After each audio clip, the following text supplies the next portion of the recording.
Fallout 4, you know, it didn't get everything right, but there are things that Fallout 4 got right.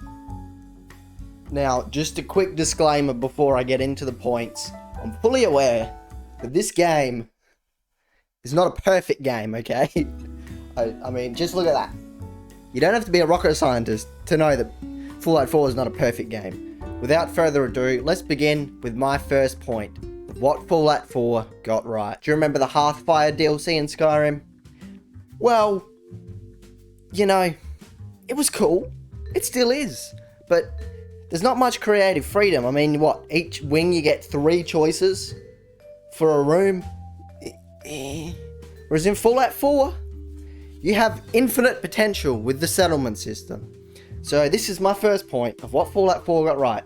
The settlement system. No longer are you just stuck with just the preset rooms. Now, you have the complete creative freedom to just build whatever you like, wherever you like. This is going to be a joint thing of what Fallout 4 did right, this first point. It's going to be the settlement system and the junk system kind of in one point, because they kind of go really well together. So in Fallout 4, they gave miscellaneous items an actual use.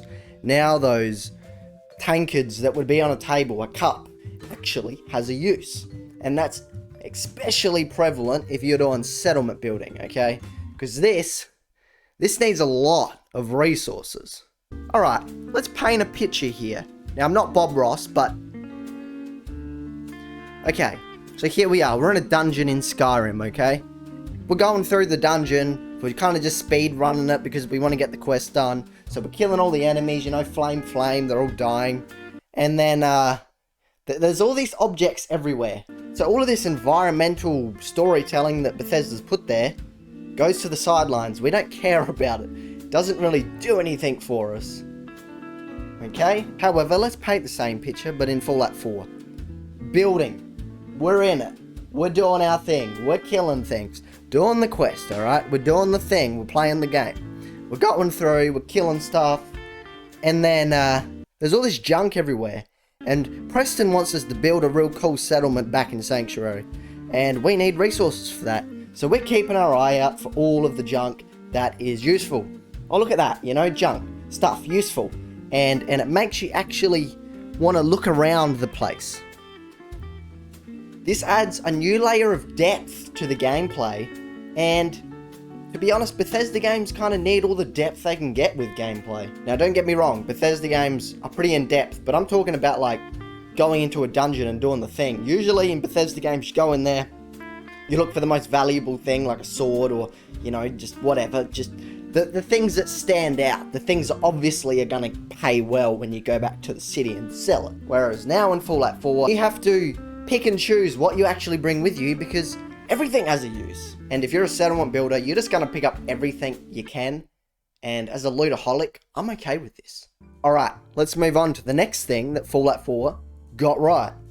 And that being survival mode.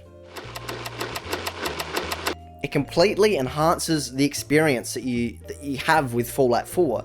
It creates so much more depth with the difficulty instead of just creating bullet sponges. Survival mode makes it so you need a drink, you need to eat, and you need to sleep. And it also adds in a few other things like you can't fast travel, you can only save at beds, and you can get diseases from the stanky mole rats. This is perfect for a post-apocalyptic world that Fallout 4 is set in. I mean, there's no society anymore to help you with your basic needs like water and food and healthcare. You gotta do all that stuff yourself. I mean, literally, you have to make your own antibiotics. All of this, Here, Todd, you just tell him. All of this just works. One point that I forgot to mention, survival mode also reduces the carry weight that you have. Now, for many people, this is a burden.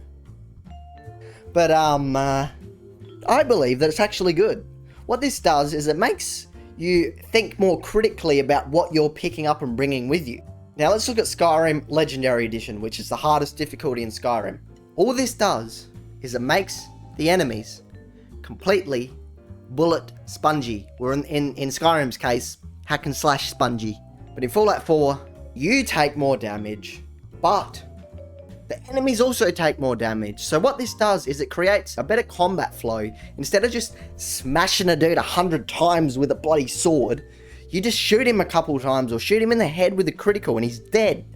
But if you mess up, if you're out in the open and you get caught off guard, and there's 4 raiders there and they're doing the little thing and they're walking along, and then they throw a little Molotov, and then you're just there, and you see it, and that Molotov's coming straight for you, guess what? You're dead. Now with all this combined, it makes you focus more on your settlements, because you can have food at your settlements, you can have water, you can have chemistry stations to make antibiotics, you can have beds to save, so it makes you really focus on your network of settlements. And I think that gameplay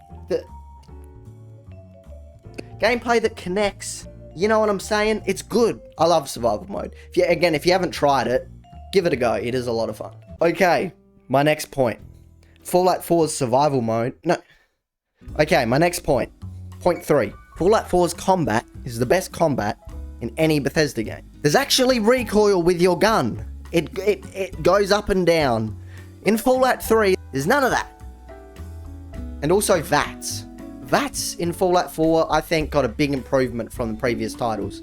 The fact that it doesn't just stop time, but instead it slows it down quite considerably, but it doesn't give you an infinite amount of time to make a decision. You still have to think decently quickly. So what this does is it keeps the combat flowing. It slows it down and then it keeps it going, and there's no jolt, there's no it's okay, that's a horrible explanation. It just makes the game flow better. It just makes it way more fun.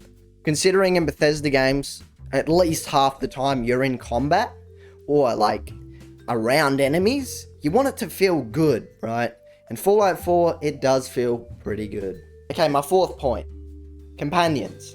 The companions in Fallout 4, they're good. Let's compare Fallout 4's companions with Skyrim's. Now in Skyrim, there are 66 companions.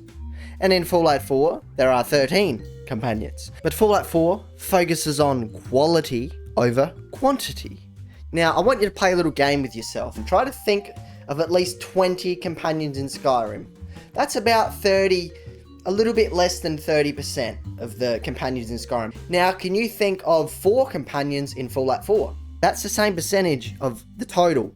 My point is, they're more memorable. They're better, right? They're much better. In Fallout 4, they added a new thing where it comes up in the top of your screen. When you make a decision, like let's say you choose a certain dialogue option or you participate in a particular activity, it helps to give them a little bit more personality. Now, another thing that companions do right in Fallout 4 is they join in on the conversation sometimes.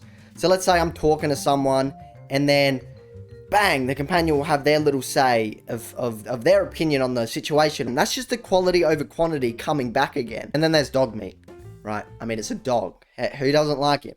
So, if you enjoyed my video, then give me a like and consider subscribing.